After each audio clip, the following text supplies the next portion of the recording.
신앙을 고백하며 우리 수요 기도회를 주님께 올려드리겠습니다. 나는 전능하신 아버지 하나님 천지의 창조주를 믿습니다. 나는 그의 유일하신 아들 우리 주 예수 그리스도를 믿습니다. 그는 성령으로 잉태되어 동정녀 마리아에게서 나시고 본디오 빌라도에게 고난을 받아 십자가에 못 박혀 죽으시고 장사된 지 사흘 만에 죽은 자 가운데서 다시 살아나셨으며 하늘에 오르시어 전능하신 아버지 하나님 우편에 앉아 계시다가 거기로부터 살아있는 자와 죽은 자를 심판하러 오십니다. 나는 성령을 믿으며 거룩한 공교회와 성도의 교제와 죄를 용서받는 것과 몸의 부활과 영생을 믿습니다. 아멘. 찬송가 370장 함께 찬양하시겠습니다.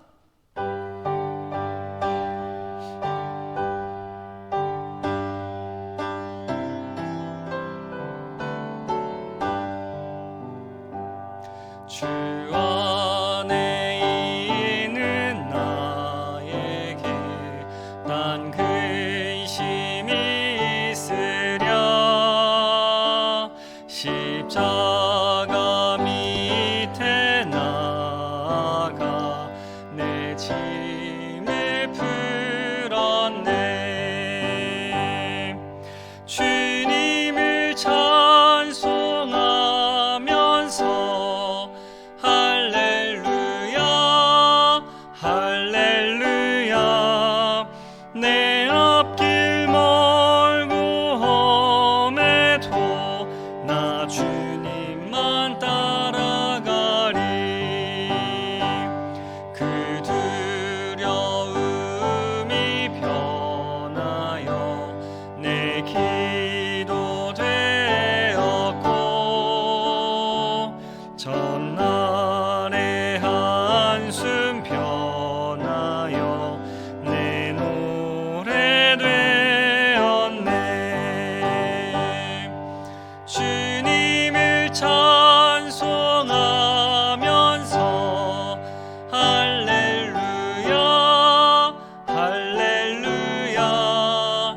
내 앞길 멀고 험해도 나 주님만 따라가리.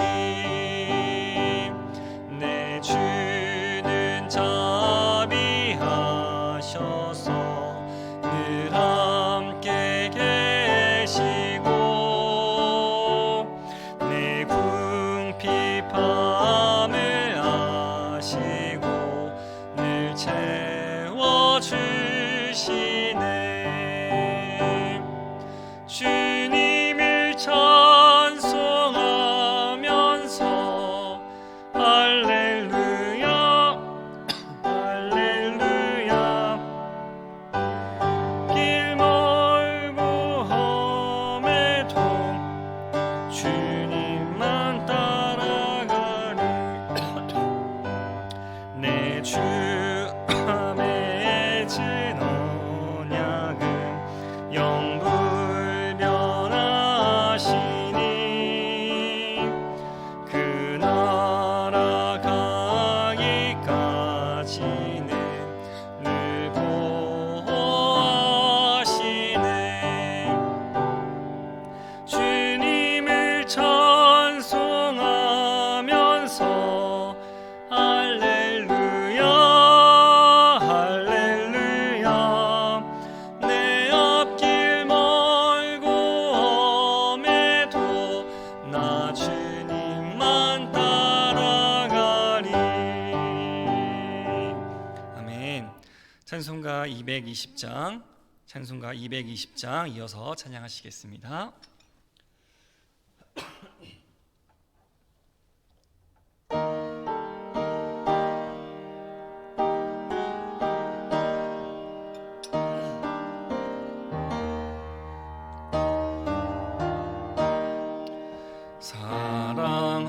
사랑하는 주님 앞에 형제자매 한자리에 크신 은혜 즐거운 찬송 부르네. 내 주 예수 본을 받아 모든 사람 내 몸같이 환난 근심 위로하고 진심으로 사랑하세. 사랑하는 주님 앞에 온갖 충성 다 바쳐서 괴로우나 즐거우나 주님만 힘써 섬기네. 우리 주님 거룩한 손 제자들의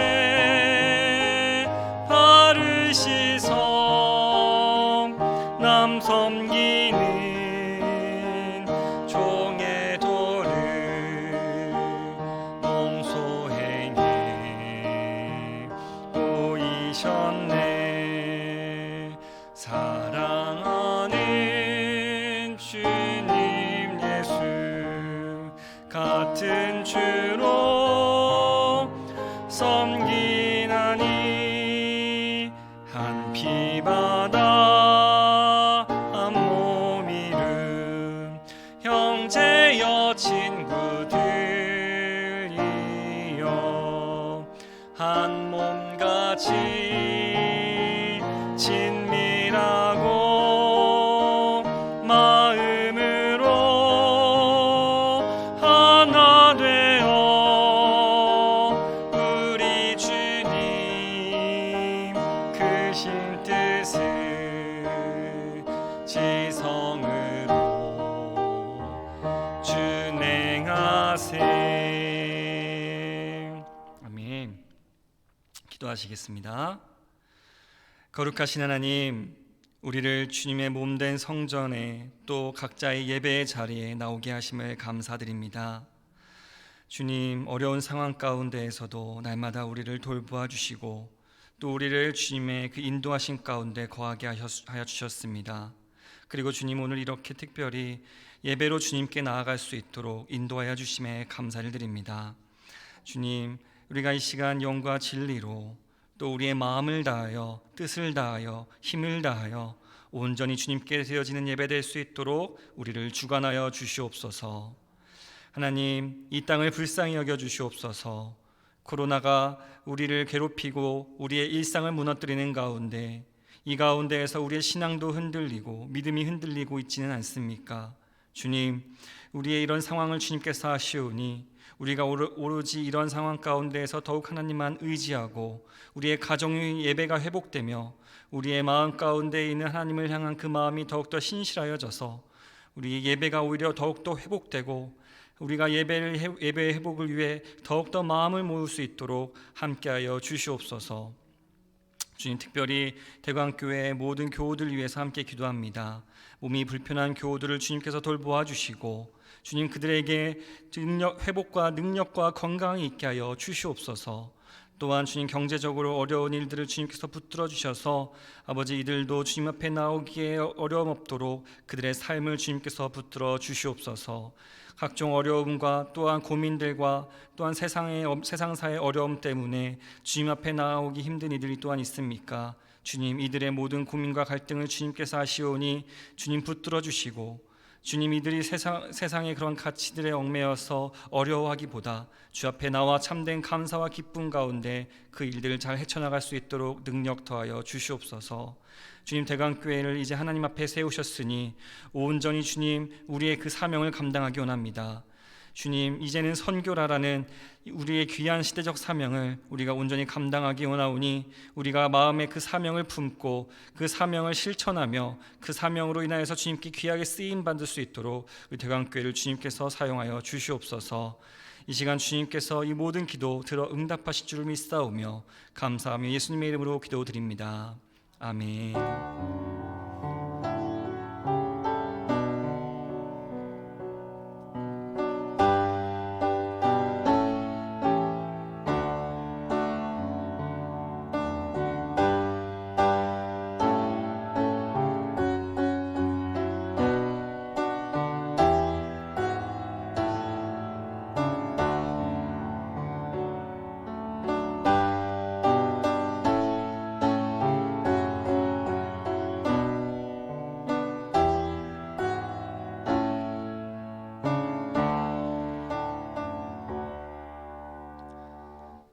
함께 구호를 외쳐보도록 하겠습니다.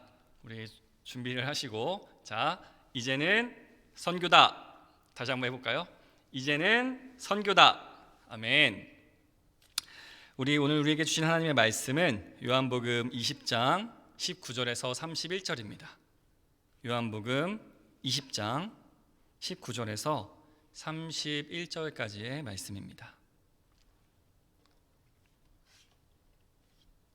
제가 봉독하겠습니다. 이날 곧 안식 후 첫날 저녁 때에 제자들이 유대인들을 두려워하여 모인 곳에 문들을 닫았더니 예수께서 오사 가운데 서서 이르시되 너희에게 평강이 있을지어다. 이 말씀을 하시고 손과 옆구리를 보이시니 제자들이 주를 보고 기뻐하더라. 예수께서 또 이르시되 너희에게 평강이 있을지어다. 아버지께서 나를 보내신 것 같이 나도 너희를 보내노라. 이 말씀을 하시고 그들을 향하사 숨을 내쉬며 이르시되 성령을 받으라. 너희가 누구의 죄든지 사하면 사하여질 것이요 누구의 죄든지 그대로 두면 그대로 있으리라 하시니라. 12제자 중에 하나로서 디두모라 불리는 도마는 예수께서 오셨을 때에 함께 있지 아니한지라. 다른 제자들이 그에게 이르되 우리가 주를 보았노라 하니 도마가 이르되 내가 그의 손에 못자국을 보며 내 손가락을 그 못자국에 넣으며 내 손을 그 옆구리에 넣어보지 않고는 믿지 아니하겠노라 하니라.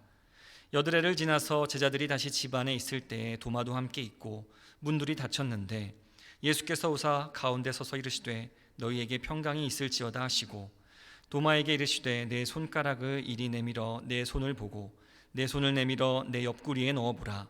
그리하여 믿음 없는 자가 되지 말고 믿는 자가 되라. 도마가 대답하여 이르되 나의 주님이시요 나의 하나님이시니이다. 예수께서 이르시되 너는 나를 본고로 믿느냐? 보지 못하고 믿는 자들은 복되도다 하시니라. 예수께서 제자들 앞에서 이 책에 기록되지 아니한 다른 표적도 많이 행하셨으나 오직 이것을 기록함은 너희로 예수께서 하나님의 아들 그리스도이심을 믿게 하려 함이요 또 너희로 믿고 그 이름을 힘입어 생명을 얻게 하려 함이니라. 아멘. 여러분 평안하십니까? 또 옆에 누군가 있다면 또 서로 여쭤보시기 바랍니다. 평안하십니까? 이렇게 질문해 보시기 바랍니다. 평안 가운데 이 자리에 나오셨다면 참 복되다라고 말하고 싶습니다. 그리고 혹여 평안하지 않은 가운데에서 이 자리에 나오신 분들이 계십니까? 그분들도 참 복되십니다. 왜냐하면 오늘 예배를 통해 우리가 평강을 주시는 주님께서 우리에게 평안을 회복해 주시고 또 평강하게 우리를 인도하여 주신다는 사실을 믿기 때문입니다. 신앙생활을 하고 그리스도인으로서 사는 삶이 어떻습니까? 저는 갈등이 참 많았습니다. 주변에 믿음의 사람들도 많았지만 믿음 생활을 하지 않는 이들도 주변에 많이 있었기 때문입니다. 특별히 가정 안에서도 갈등을 겪기도 했습니다. 그래서 이렇게 갈등을 주는 곳을 피하다 보니 교회는 언제나 저에게 평안을 주는 곳이었습니다. 믿음의 사람들을 만나고 또 믿음의 사람들과 함께 기도도 요청하고 함께 기도하고 또 마음 놓고 평안히 찬양하고 하나님을 높일 수 있는 장소였기 때문입니다. 그런데 제가 신학을 배우고 또 목회자가 된 뒤로부터 제가 느끼던 그 단순한 기쁨, 그 단순한 평안함이 저도 모르게 조금씩 잃어버리고 있지 않은가 생각하게 되었습니다. 저도 완벽하지 않고 또 누구나 그렇듯이 다 하나님 앞에 가까이 나아가는 과정 중에 있습니다. 누구나 연약할 수 있지 않겠습니까? 물론 이렇게 연약한 제가 이 자리에 서서 설교를 하려고 하니 또 민망한 마음도 분명히 있습니다. 여기서 제가 말하는 이 단순한 평안함, 이 단순한 기쁨은 특별한 게 아닙니다. 하나님 안에 있을 때 아무런 걱정도 없고 갈등도 없이 온전히 하나님만 바라보면서 누릴 수 있는 그 기쁨, 그 평안함, 이것을 말하는 것입니다. 그런데 목회자가 되고 보니 교회에서 누리던 그 평안함이 있었는데 이 교회 안에서 정말 다양한 사람을 많이 만났습니다. 같은 믿음 가운데 고백하고 있지만 누군가의 믿음은 존중받고 또 어떤 이들의 믿음은 존중받지 못하는 경우도 많이 보았습니다. 때로는 정치나 사상적으로 사람이 평가되는 것도 많이 보았습니다. 서로 연약한 부분들을 보면서 감싸주고 안아주는 분들도 계셨지만 때로는 문제를 참 잘 지적하시고 또 그 문제를 공론화시키는 분들도 보았습니다. 여러 사람들을 만나면서 저도 모르게 사람들 앞에서 조심하게 되고 좀 더 목회자다운 모습을 보여주려고 했습니다. 그러니까 쉽게 얘기해서 저다운 모습으로 나아갈 때 그들에게 나아가는 게 아니라 목회자다운 모습으로 포장하려고 하는 저를 보게 되었습니다. 그저 청년으로 신앙생활을 할 때는 실수하고 못해도 조금 틀려도 괜찮았는데 목회자가 되어서는 많은 것들이 평가받을 수 있다는 사실을 알게 되면서 더욱 그렇게 된 것 같습니다. 그러나 더 이상 이렇게 단순한 기쁨, 단순한 평안함 이런 것들을 저는 목회자다운 모습 속에 감추어 버리게 되었습니다. 그러한 것들이 점차 저에게서 떠나가게 된 계기들도 분명 있습니다. 왜냐하면 정말 여러 다양한 사람들이 예전에는 그냥 스쳐 지나가는 것이 지나갔을 수도 있는데 이제는 그 사람들과 내가 함께 성장해야 되고 또 함께 계속해서 걸어가야 되고 또 그 사람들에 대한 책임감도 더 커지고 그러다 보니 또 이 많은 다양한 사람들을 한데 묶어야 된다는 그런 생각들이 있다 보니 참 마음이 무거웠습니다. 성도님들의 문제가 제 일처럼 느껴졌고 책임감도 더욱 커졌죠. 그러다 보니 단순히 기쁘게 단순히 평안하게 신앙생활을 할 수 있었던 교회는 점점 부담감이 되기도 하고 어려움이 되기도 했던 것이 사실입니다. 평안하십니까? 라고 저에게 물으신다면 네, 평안합니다. 그런데 저도 모르게 주님께서 주시는 그 단순한 기쁨과 단순한 평안함을 어느샌가부터 잃어버리고 있는 것은 아닌지 오늘 말씀을 준비하면서 저도 돌아보게 되었습니다. 이 말씀을 통해 신앙생활을 하지만 저처럼 평안함을 혹여 잃어가고 있는 분들이 계시다면 평안을 다시 회복하실 수 있기를 기도합니다. 오늘 말씀에서 우리는 예수님께서 그 평안을 주시고자 하는 모습을 볼 수 있습니다. 평안을 전하기 위한 예수님의 모습을 저는 두 가지를 오늘 발견했는데요. 첫째는 평안을 주시는 그 예수님의 모습이었습니다. 예수님께서 고난을 받으셨습니다. 우리가 다 잘 알고 있듯이 예수님께서는 유대인들에게 고발을 받으셨고 또 유대인들은 가룟 유다의 도움을 받아서 예수님을 로마 군병들에게 넘겨주었습니다. 예수님께서는 군병들에게 붙잡혀서 밤새 고난당하고 또 모욕을 당하였습니다. 그리고 온갖 채찍질과 고통을 다 한 몸에 받으셨습니다. 그리고 마침내 십자가에 달리셔서 죽음을 맛보아야만 하셨습니다. 그때 제자들은 예수님을 버리고 흩어져 달아났습니다. 수제자라는 사람은 어땠나요? 예수님을 부인하고 떠났습니다. 제자들은 두려웠습니다. 자신들도 예수님의 도당이라는 사실이 알려질까봐, 그래서 자신들도 십자가에 달리게 될까봐 걱정했습니다. 두려움에 떨면서 이들은 기억을 더듬어 보았습니다. 예수님이 돌아가시기 전에 이미 될 일을 말씀해 주셨습니다. 사흘 만에 부활하시겠다라고 말씀하셨죠. 그래서 안식 후 첫날, 오늘날로 치면 주일날 저녁에 이들은 한 곳에 모였습니다.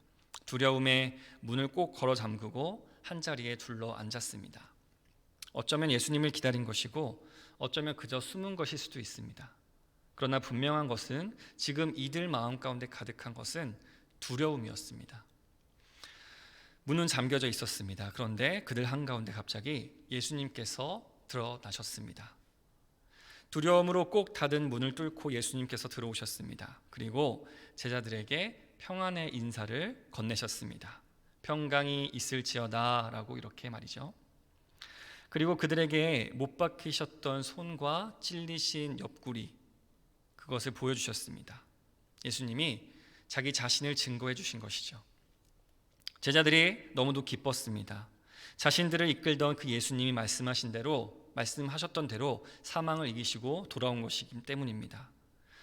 그들의 두려운 마음은 일순간에 평안해졌고 그들의 두려움은 예수님 안에서 모두 눈 녹듯이 사라졌습니다. 예수님은 이어서 전에 제자들에게 하셨던 것처럼 이번에도 제자들을 세상 가운데로 보내십니다. 그런데 파송하실 때조차 예수님은 무엇을 먼저 하십니까? 먼저는 제자들에게 들어가십니다. 그리고 평안을 주시고, 그리고 숨을 불어넣으시고 성령을 주십니다. 21절과 22절의 말씀입니다. 예수께서 또 이르시되 너희에게 평강이 있을지어다. 아버지께서 나를 보내신 것 같이 나도 너희를 보내노라. 이 말씀을 하시고 그들을 향하사 숨을 내쉬며 이르시되 성령을 받으라. 아멘. 우리가 주님 안에 평강을 누리는 것과 우리가 주님의 일을 하는 것, 이것은 두 가지 별개의 일이 아닙니다. 주님의 일을 할 때 우리는 소진되는 것이 아니라 오히려 주님께서 주시는 평강에 먼저 내가 잠기게 됩니다. 먼저는 성령을 받는다고 합니다. 주님께서는 우리를 세상에 내어 보내실 때에 우리가 홀로 투쟁하기를 바라지 않으십니다. 늘 그랬듯 주님께서는 우리와 함께 하시고 성령을 먼저 보내주십니다. 그러나 우리는 하나님의 일을 하면서 기쁨과 감격보다 또 성령의 능력보다 때때로 소진됨을 먼저 느낄 때가 있습니다. 힘들고 지칠 때가 분명 있습니다. 어째서 그럴까요? 우리 가운데 용서가 없기 때문입니다. 아니, 하나님의 일을 얘기하다가 갑자기 웬 용서가 나타나느냐라고 질문할 수 있습니다. 그런데 사실 성령의 일은 용서하는 것입니다. 성령을 받으라라고 명령하신 후에 첫 말씀을 한번 읽어볼까요? 23절의 말씀입니다. 너희가 누구의 죄든지 사하면 사하여질 것이요 누구의 죄든지 그대로 두면 그대로 있으리라 하시니라. 아멘. 용서는 성령의 일입니다. 예수님이 이 땅에 오심은 우리를 먼저 용서하시기 위하여서 오셨습니다. 그리고 우리는 그 용서함을 힘입어 주님께 나아갑니다. 그래서 가장 먼저 용서가 필요한 것이죠. 예수님께서는 공생을 시작하시면서 무엇라 말씀하셨죠? 회개하라, 천국이 가까이 왔다. 회개하란 말은 무엇입니까? 하나님께서 너희를 용서하시도록 하라라는 것이죠. 하나님께서 먼저 용서하십니다. 용서로 시작하십니다. 예수님은 또 말씀하시죠. 마태복음 5장 23절과 24절에 그러므로 예물을 제단에 드리려다가 거기서 내 형제에게 원망 들을 만한 일이 있는 것이 생각나거든 예물을 제단 앞에 두고 먼저 가서 형제와 화목하고 그 후에 와서 예물을 드리라. 그렇습니다. 시작은 용서입니다. 성령을 받은 사람들이 마땅히 해야 할 일은 용서하는 일입니다. 우리가 먼저 용서하고 죄를 사하면 그 후에 그들도 주님께로 나아올 수 있는 것입니다. 또한 우리도 먼저 용서를 받아야 하는 것이죠. 용서와 화해를 통해서 우리는 평강을 회복합니다. 예수님은 우리에게 평강하냐라고 묻습니다. 다시 한번 여러분에게 제가 질문을 한다면 평강하십니까? 라고 질문을 한다면 여러분들이 다시 한번 생각해 보시기 바랍니다. 정말 쉽게 내가 평안하다 대답할 수 있으시겠습니까? 우리가 먼저 하나님 앞에 용서와 화해와 그러한 것이 없이 예배 자리에 나아갈 때 하나님은 우리 마음 가운데 여전히 찔림을 주실 뿐입니다. 그러면 우리가 먼저 해야 할 일은 용서하고 화해하는 일일 것이지요. 꼭 관계의 문제가 아니더라도 평강하지 못한 사람들이 있습니다. 재물이든 건강이든 자녀의 문제든 학업의 문제든 삶의 여러 가지 문제로 평안하지 못하고 고백하는 사람들이 많습니다. 신앙생활을 하는 사람들도 이러한 상황에서 분명 자유로울 수는 없습니다. 누구나 잘되고 번성하기를 바랍니다. 부유하고 건강하고 승승장구하기를 바랍니다. 그리고 기도한 대로 이루어지길 바라지요. 그 이유는 이런 부유함이나 건강이나 잘됨이 바로 성공이나 혹은 평안의 기준이 되기 때문입니다. 어느새 이러한 조건들이 하나님께서 주시는 복의 기준이 되어버렸기 때문입니다. 어느 교회에서 신앙생활을 열심히 하시던 한 안수 집사님이 계셨습니다. 좋은 직업을 가지셨고 신앙에도 본이 되시는 분이셨습니다. 또 많은 사람들이 그분을 굉장히 좋아했습니다. 때가 되면 분명 장로가 되셨을 것입니다. 그런데 어느 날부터 그분이 교회에서 보이시지 않으셨습니다. 재정적인 어려움이 생겨서 교회를 나오지 못하게 되었다라는 소문을 들었습니다. 어떤 분들은 그 집사님 얘기를 하면서 이렇게 말했습니다. 돈 없으면 장로도 못하고 교회 생활하기가 힘든다는 것을 모두가 안다.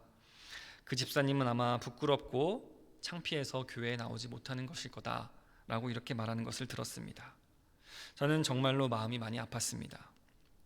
어려움을 당할 때 함께 울고 또 함께 극복하며 또 함께 웃고 또 극복하지 못하더라도 함께 끝까지 신앙생활 가운데에서 평강을 누리는 것이 성도의 삶 아니겠습니까? 물론 세속적 가치들 중에는 좋은 것들이 많습니다. 그러나 세속적 가치를 하나님께서 주시는 복과 동일시할 수는 없습니다.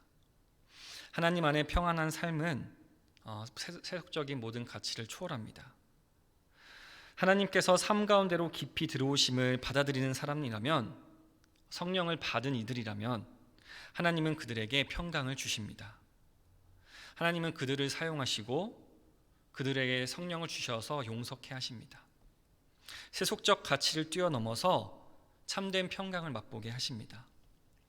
초가 삼간에서도 할렐루야로 찬양하게 하시지요. 천국을 맛보게 하십니다. 주님께서 우리 가운데 오셔서 평안하뇨? 라고 질문하실 때에 우리가 모두 네 주님이라고 평안하게 웃으면서 대답할 수 있기를 바랍니다. 우리 삶 가운데 평강이 있다는 것은 그래서 정말 중요한 것입니다. 우리 삶 가운데 평안함이, 그런데 만약에 우리 삶의 평안함이 세속적인 가치 때문에 없어져 버리고, 혹은 우리가 용서하지 못하기 때문에 그러한 평안함이 없다라면 우리의 삶은 실제로 예수님께서 원하시는 삶을 살아가는 것이 아니라 아직도 여전히 참된 평안함이 무엇인지 모르는 삶 가운데 이끌려 다니는 것일 뿐입니다. 제가 보았던 예수님의 두 번째 모습입니다. 예수님께서는 믿음이 필요한 이들에게 손을 보여주십니다. 디두모라고 불리우는 도마가 등장합니다. 디두모는 쌍둥이라는 뜻입니다. 그러니까 사람들은 도마를 보면서 쌍둥이 중 하나인 도마라고 이렇게 인식을 하고 있었을 테죠. 그는 지난주에 제자들이 모인 자리에 예수님이 오셨을 때에 그 자리에 함께 있지 않았습니다. 무슨 이유인지는 잘 모르겠습니다. 예수님께서 사흘 만에 부활하시겠다고 하신 말씀을 기억하지 못했던가, 아니면 다른 사람들과 마찬가지로 유대인들이 두려워서 어딘가에 숨어 있었을 수도 있습니다. 어떤 이유이든 분명한 것은 도마의 마음 가운데 평강은 없었습니다. 다른 제자들이 도마에게 증언하였으나 도마는 믿지 않았습니다. 도마는 이렇게 말했죠. 내가 직접 그 손의 못자국을 보고 만져보고 손가락을 넣어보지 않으면 믿지 않겠다라고 이렇게 말하였습니다. 실제로 우리 주변에도 믿어지지 않아서 고민하는 사람들이 참 많습니다. 어떤 청년은 이런 고백도 했습니다. 사도 바울이 사울이었을 때 예수님께서는 그에게 강권적으로 임하시지 않았느냐? 나에게도 그러한 신비로운 경험이 있을 수 있을 것이다. 그럼 무조건 믿을 텐데 말이지. 이렇게 말하는 청년도 보았습니다. 이 말은 그럴듯합니다. 하지만 한편으로는 하나님이 정말 계시다면 나에게는 꼭 그렇게 해주시길 바란다라는 하나님을 제안하는 말과 같습니다.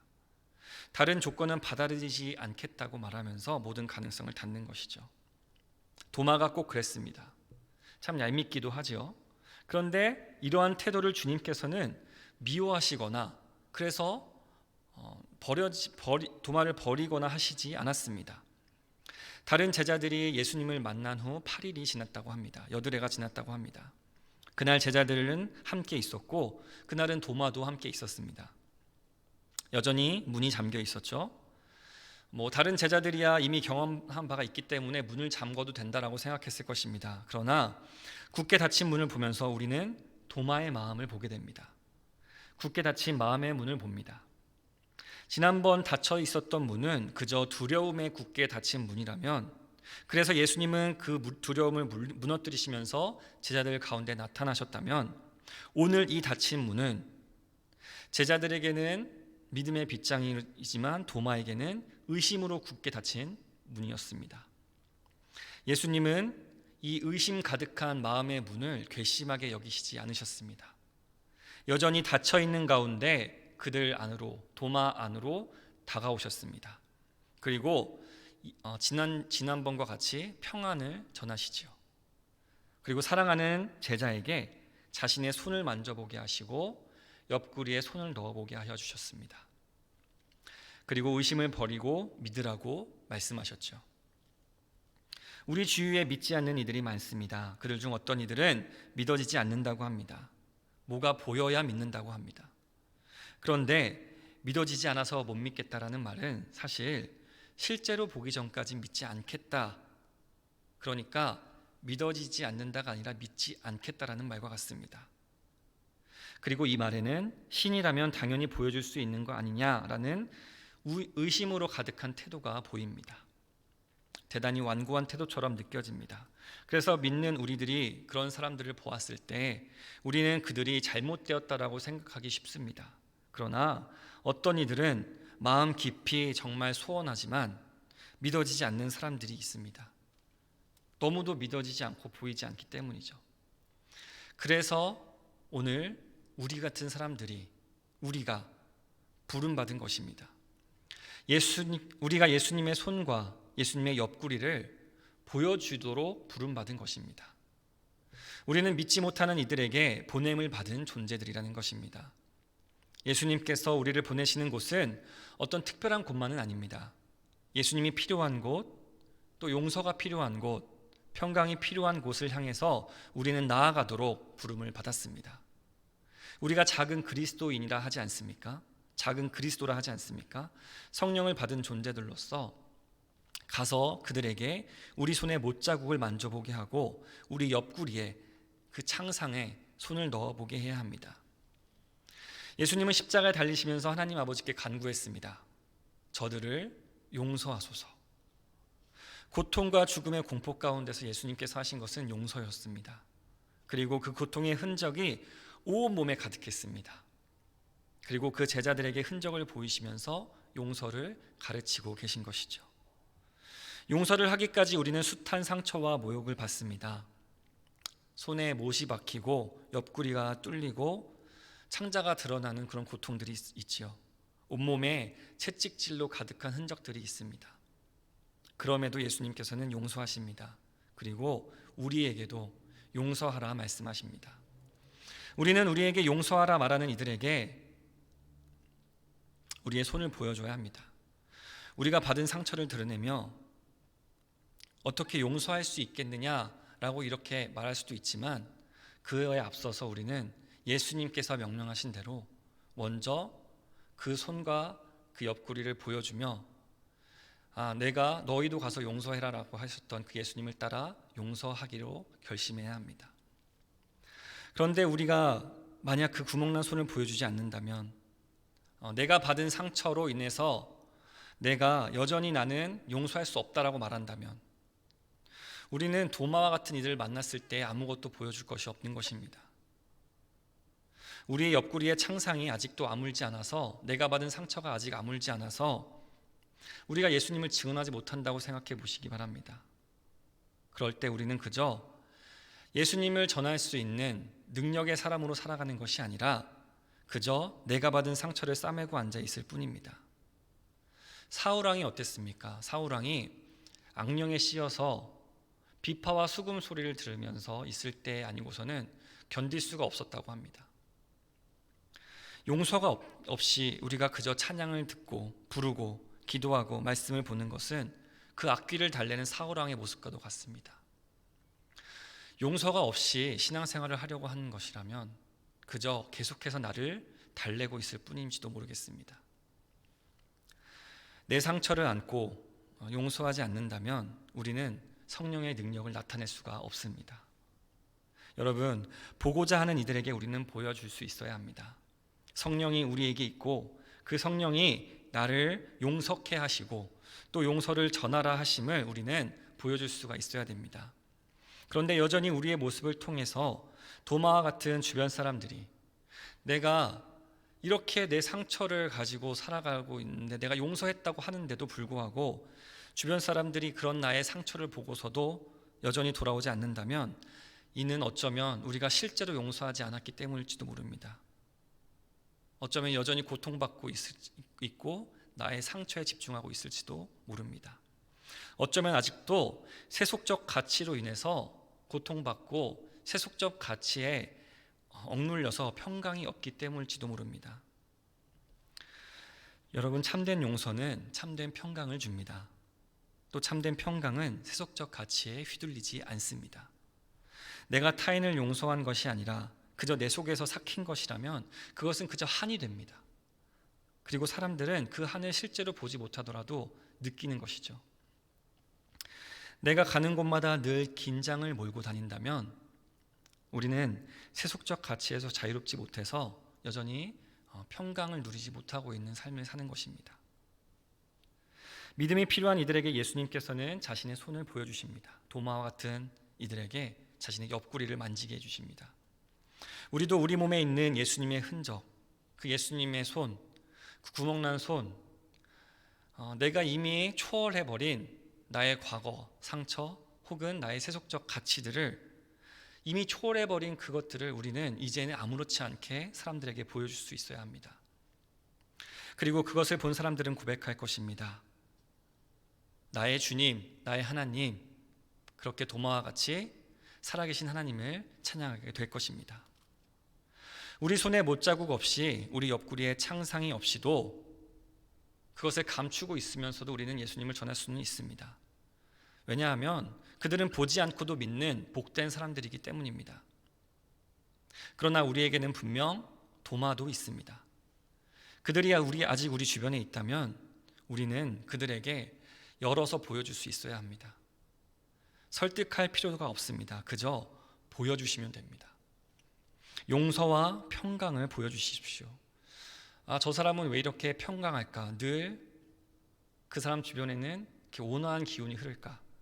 저 사람은 감추는 것이 아니라 그렇게 모습을 보여주려는 것, 척하려는 것이 아니라 왜 진짜로 저렇게 행복할까?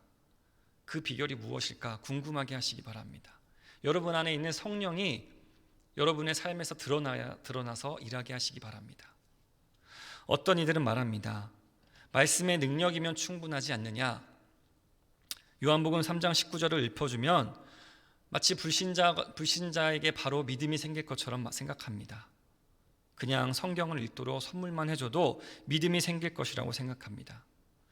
그런데 성경은 그저 가만히 있어도 생명을 전해줄 수 있는 영물이 아닙니다. 말씀의 내용을 그냥 읽기만 한다고 모두가 믿음이 생기지는 않습니다. 읽기만 해도 믿어지는 이들이 복된 이들이지, 우리가 그 능력을 믿고서 그저 무책임하게 성경을 전하고 그저 말씀만 의지해서는 되는 것이 아닙니다. 여기서 구분을 잘 하셔야 됩니다. 말씀만 의지한다라는 것이 우리가 평소에 얘기하는 하나님의 말씀을 믿는다라는 것과 그렇게 동일한 말씀이 아니라, 말씀을 마치 어떤 주술적으로 맹목적으로 믿는 것을 말합니다. 그러한 것이 아니라 오히려 우리는 이 말씀이 우리 안에서 정말 살아서, 나에게서 살아서 드러나도록 해야 된다는 것입니다. 말씀에 주술적인 능력이 있는 것이 아니라 말씀이 나의 안에서 성령을 통해서 드러나게 해야 된다는 것입니다. 이것은 결코 주술적인 것이 아닙니다. 이것은 우리 삶에서 나타나는 일입니다. 실제적인 것이고 현실적인 것입니다. 우리 삶에 실제로 용서가 없고 우리 삶에서 말씀이 드러나지 않는다면 우리 삶은 평강이 드러나지 않고 능력이 나갈 수가 없다는 것입니다. 여러분, 우리가 알고 있듯이 말씀은 우리 생명의 떡입니다.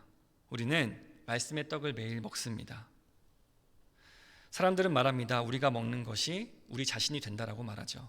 건강한 음식을 먹으면 건강해지고 나쁜 음식을 먹으면 몸이 나빠진다고 합니다. 우리가 만약 매일 생명의 떡을 먹는다면 그 말씀이 내 몸이 되어야 합니다.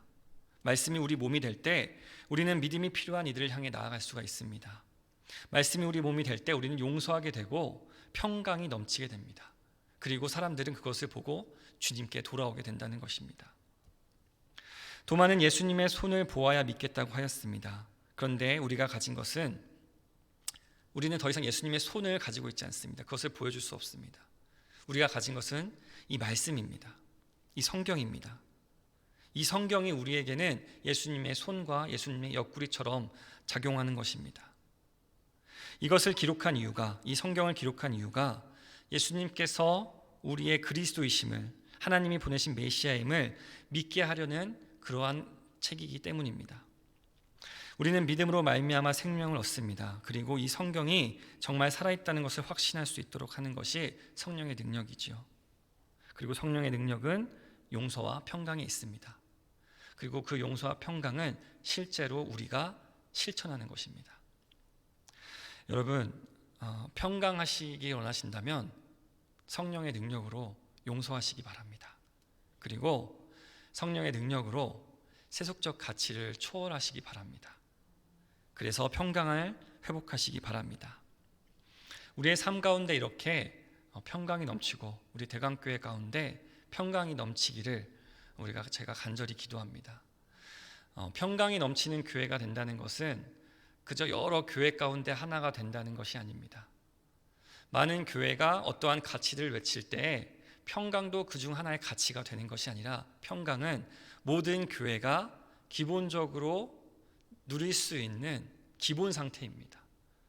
우리는 이러한 기본 상태에 다다를 때, 기본 상태가 될 때만이 교회에 사람들이 넘칠 수 있고 우리의 삶 가운데 능력이 나타날 수 있고 내 삶이 정말 하나님과 함께 찬양하며 살아갈 수 있는 것입니다. 그런데 평강이 없다면 모든 것을 잃은 것과 같습니다.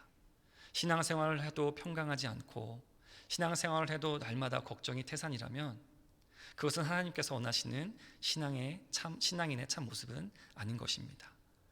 그래서 여러분 무엇보다 평강하시기를 간구하시기 바랍니다. 이 평강이 있으시길 바랍니다. 그 평강은 분명히 말씀드리지만 실제적인 것입니다. 용서하시고 세속적 가치를 뛰어넘으시고 바로 그 평강에 다다르시길 바랍니다.